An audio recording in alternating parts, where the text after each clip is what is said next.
Hello and welcome to another Spastic Kangaroo tutorial. Today I'm going to be teaching you how to create a title intro similar to the one you saw just before this tutorial started. So, to begin, we must create the intro itself. So we're going to have to use the intro text itself. So we're going to have to use a text object. So I guess our text will be intro, and then we'll duplicate it so we can move it differently to the rest of the text. So we can move this word separate to this word. And this one will be text. Alright, so one of the biggest problems though I see with intro text, especially made with Blender or with or just title intros in general, is they use default fonts too much. If you're using Blender, never ever use this font. It's not very good.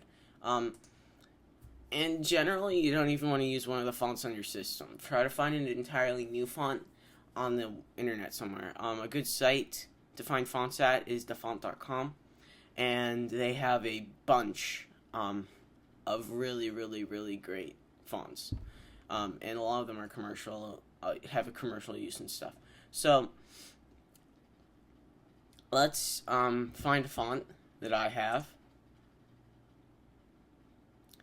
On Mac, it's your username, library, fonts, and these are all the fonts that you have downloaded for your own user.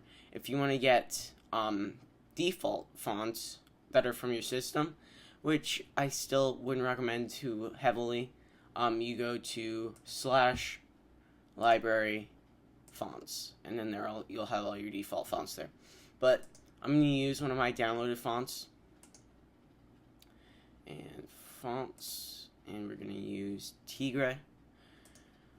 And that's a good font that I like using. It's the one that I use for all the branding for Spastic Kangaroo, at least for the Blender tutorials. So let's first go and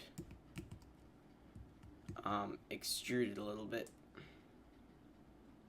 And generally, when you extrude text, you want to make it as thick as the text stroke size itself, or a little thicker. And this is like about twice the thickness, which is good. But you don't want to go more than that. If you go, let's say 0.5, it starts looking a little bit cheesy. So keep it around 0.1, at least in this size. So we're going to do the same for this one. And we're going to bevel it again a little bit. It doesn't need to be too heavy, the bevel. You just want some light reflecting off of these edges. So let's select this guy now and give him a bevel. Wait, yeah. That and that. Okay. And just so we don't get this weird stroke, smooth stroke, one thing we could do is, since this is a sort of sharp text, we could set wait, where is it? Oh wait, they don't allow you to do it on fonts. Never mind. I was gonna say shade it flat, but you're not allowed to do that on fonts. So what you're gonna have to do is go to your modifiers, add a modifier, and use edge split, and that will sharpen up all your edges. So let's do the same for this guy. All right.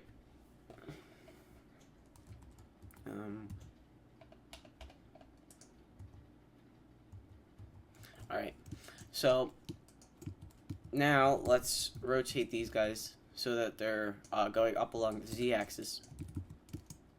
And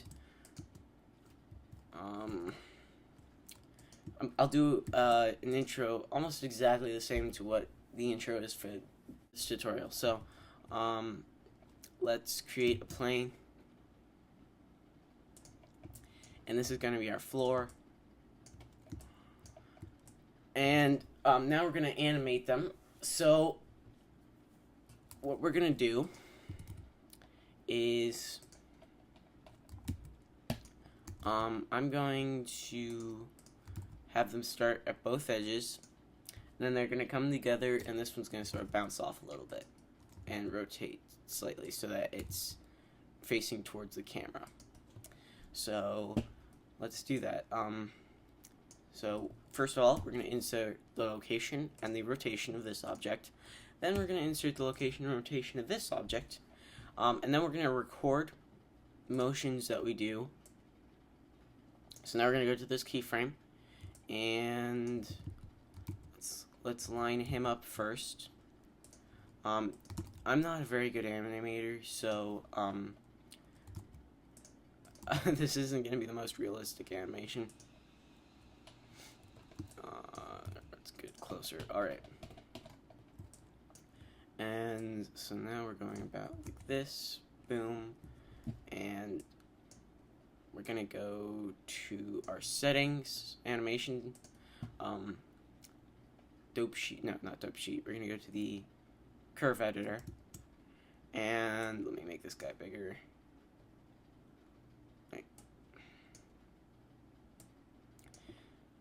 So, it's X location. So we're going to find the X location, and then we're going to scale 0 to make this a sharp edge. So now it should speed up as it reaches there. I'm not sure if that curve is inverted, and we might have to flip it. But now, if we go back to beginning, no, that's inverted. So we're going to have to go that way. And then we're going to see it start, so we can have a sharp start tune. Okay. So that's pretty good, but it needs to be about 3 times as fast. Oh wait, let's make sure we do the same with the other side. Scale 0, and that one's going to work. Boom.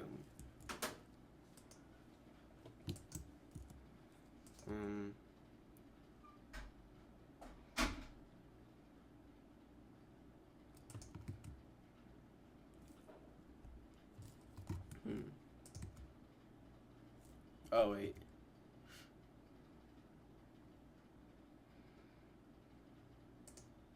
I think I got these good. Let me see.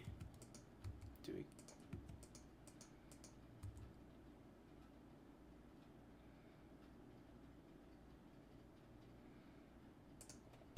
Okay. Whatever. That side will come in a little bit slower. So now, on the dope sheet, we're going to just move these guys closer so that it's a lot faster. Boom. And then, as the reaction, we're going to have this guy bounce off. Actually, we'll shove this guy back a little bit. About 3 frames in, we'll go back that much. So now, we have boom. We bounce back a little bit, and then with every action there is an equal and opposite reaction, so we should have this guy bouncing that way and rotating. We're going to rotate him slightly. Boom. And let's use all sharp curves for these. Boom.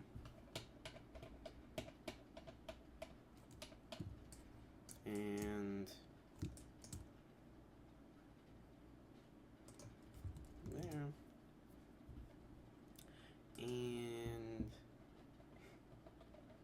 about right here. Alright. Boom. Playback. Frame dropping. That looks pretty good.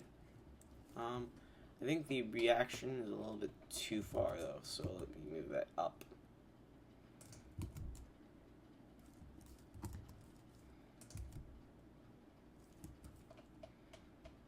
Oh wait, I'm affecting the wrong one. So that guy is the one I need to affect. That's good. Boom.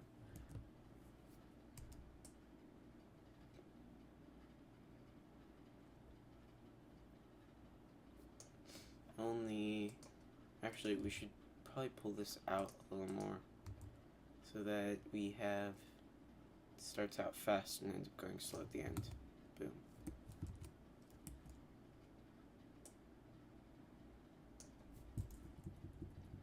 Wait, that's the wrong way. We want it that way.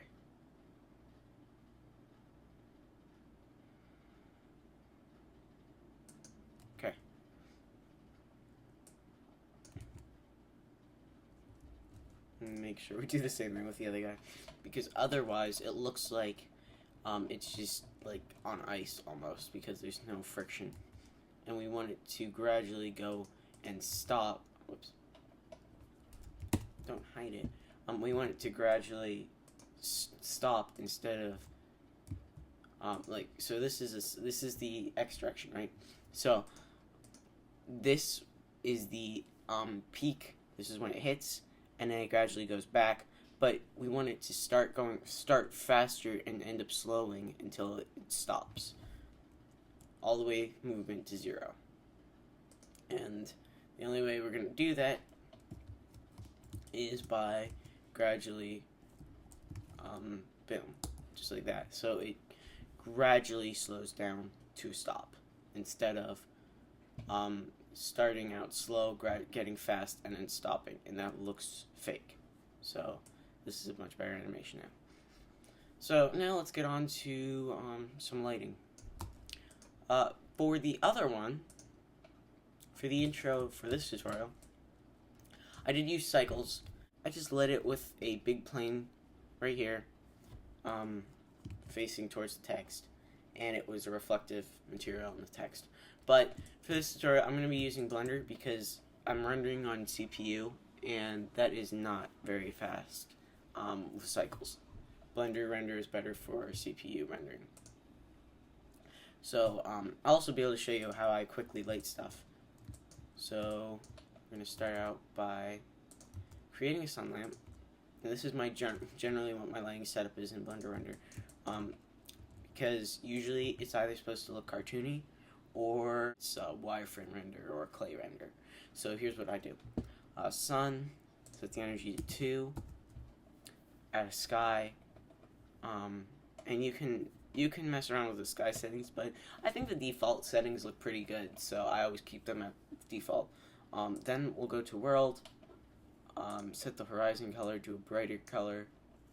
Actually, that doesn't matter because we've got the sky. We'll add some ambient occlusion, set that to multiply. Environment lighting, set that to like some point number, some decimal number, tenth in the tenths, probably about 0.5. You can actually generally 0.3. You can usually go up to about 0.5, and after that it starts getting a little bit too overblown. You can add indirect lighting if you use approximate, but I generally don't. So then, oh right, ray shadow, add 5 samples, and then we can get a soft size of about 5 or 6. So now let's save this. Blend files, tutorials. This is gonna be intro, text intro, .blend. Alright. So now let's create an empty object. And you'll see what this is for in a minute. And now we're going to track the camera to it. So if you select the camera, then you select the empty, and you press Control T, and use damped track constraint. Track 2 constraint will not allow you to rotate the camera along its ZZ axis, its local Z axis.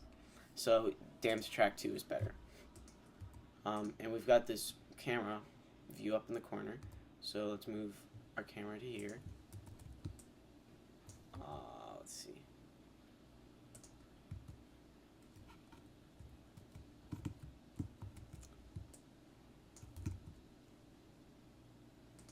Alright. Let me see the camera.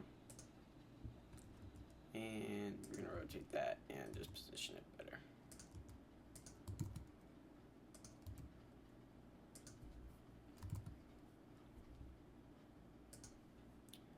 Now it slims together. And just for the sake of interest, we generally do want to add some movement to the camera. You may not want to, because it sometimes doesn't help add anything, but in this case it will. So insert location. We're just gonna move the empty so we can line it up better with the text.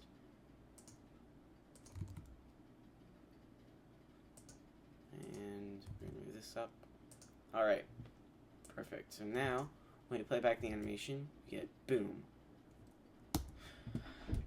Alright, so this camera animation is a little bit funny, I think. A little bit too smooth, so we're gonna sharpen that edge. So now we get, let's actually move the empty to that location before the end of the animation, because otherwise, doesn't look as good. Where's the empty? Empty. So let's just select this one and move it closer. So now when we play back, get boom. Actually, let's actually just place it there at the beginning because there's no real reason not to. Boom. Alright. So now, let me save this, and if we render,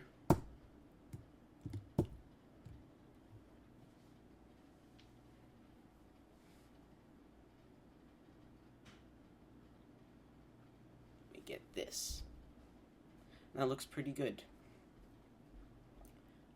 For like a default setup. And I like the lighting so far, even though it's really, really simple. You don't even need to add a backlight or anything for this, unless you want to, of course. We might just get some blue light in there, because I don't think the sky is affecting it that much. So let's add some area backlight. So where's my lamps? Area. And I actually don't use area lamps that much. Generally just use sun lamps and sometimes point lamps if I need them. Let's turn off record animation quickly. So oops. Come on. There. So let's remove location, rotate X negative 90 degrees. And let's see, we'll cast, no, we won't cast shadow.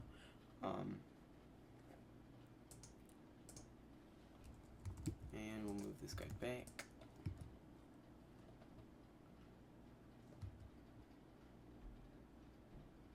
Scale it up so we can see. Okay, now we're gonna rotate this. And since the camera spends most of its time looking this direction, we're going to rotate it so we can get some blue light bouncing off of here. So this is going to be cooler animation. And not cooler as in awesomer. But cooler as in more blue. But it will be cooler as in awesomer. Alright. Let's go to yeah, the colors changed, and let's quickly test render this. I'm actually going to set my, I was going to 720p, but let's set this to a smaller size so we render faster with all my recording software running. I cannot see what the heck it just did. 50, there we go. Boom. Alright, so that looks awful. Looks like this thing has way too much energy. So let's set that to 0.05. Forgot to turn that down. Alright. Okay. Whoa, that thing had a lot of energy in it. 0.001. That's like the lowest number you can go at. Holy crow. Oh, it's because I scaled it up so much. Alright. Yeah, that's the problem. Jeez, I was wondering what that problem was. It was weird. Alright, so... Whoa. Alright. I don't really use these lamps that much, so... Okay. We're just gonna duplicate the sun lamp. Set its energy to 0.1. Change it to blue. And problem solved. Turn off shadows too. And turn off sky, otherwise it'll be having problems. So now if we Alt R and rotate it to there.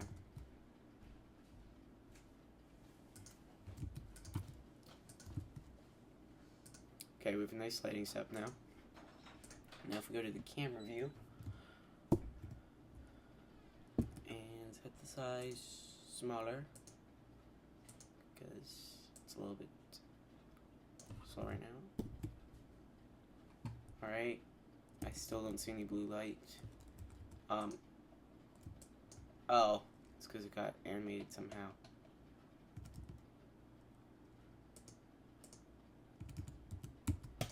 There. Alright. Excuse the way I set things up because I tend to go for very vibrant colors, which looks good sometimes, but other times looks a little bit bad, and I need to break that habit because I tend not to make the colors that are supposed to be vibrant enough. I tend to get foolhardy and then make mistakes. So, let's see. We're starting to see a little bit of blue in there. Let's see. Make it a little brighter.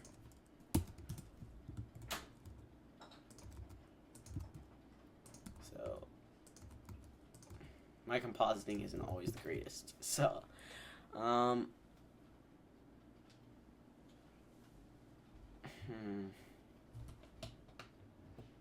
we getting any of that blue in there? I think we're getting some. Yeah, I can see it now. Alright. So that looks better, I think. We have some interesting colors in now. Alright, so since this text is so close together, and then I want to make it, well, first of all, let's add materials to everything. So let's just give it white material. So I like turning the intensity of diffuse materials up, especially if I'm going to make them white. But when you do, it tends to mess up specular. So then I just turn specular off. And ooh, what's translucence do? Stop experimenting doing tutorials. Sorry. And we'll give it a little bit of a shiny material. So let's turn that up. So now we're gonna change this to gloss amount. We're gonna lower that, and max distance we're gonna set to 10. And then we'll fade to the material. And I think that the Blender render gives you more control over reflective materials, but as always, Cycles is more realistic any day. But I find setting up the material I want a little bit easier in Blender, at least for mirror things. I really love Cycles though. There are some things that I could do in it that I am insanely fast at now that I couldn't do in any way, shape, or form in Blender internal. Can't wait till we have subsurface scattering. And I think that's good. So let's go to the textures and give it an interesting texture. Should we give it? Let me find one of my textures quickly that isn't non-commercial. So just a sec. I mean, one of my textures that is allowable for commercial use.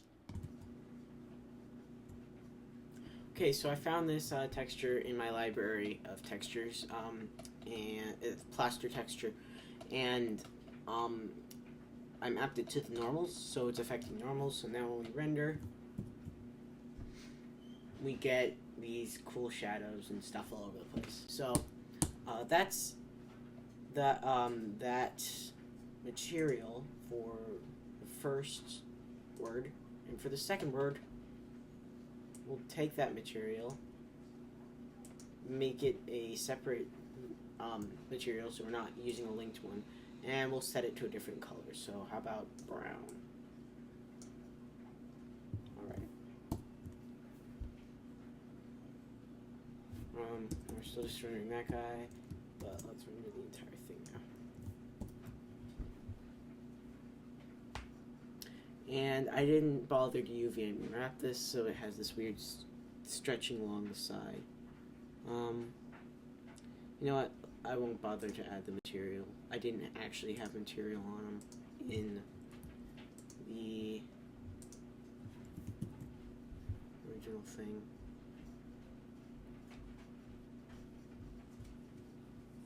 So now, let's just fix the backdrop.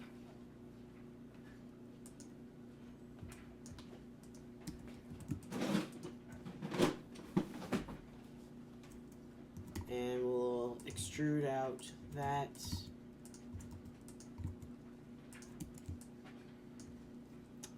Add a subsurf modifier. And shade smooth. Alright, view camera. And let's make sure that this does cover up the camera.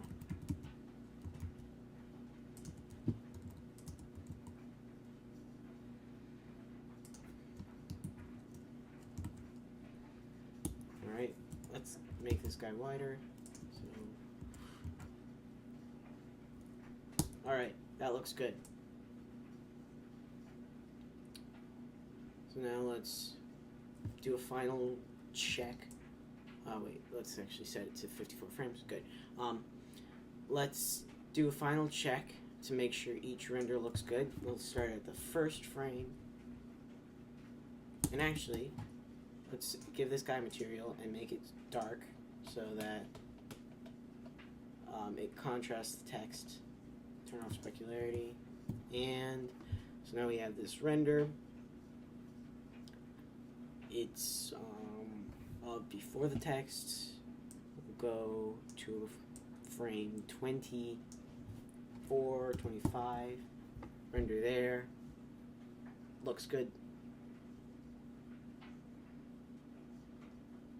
And we'll render one more frame at the end.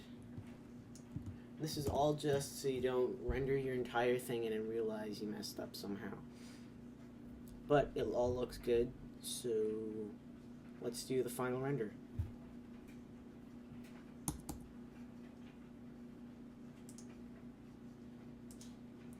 And I'm going to set my output, accept, and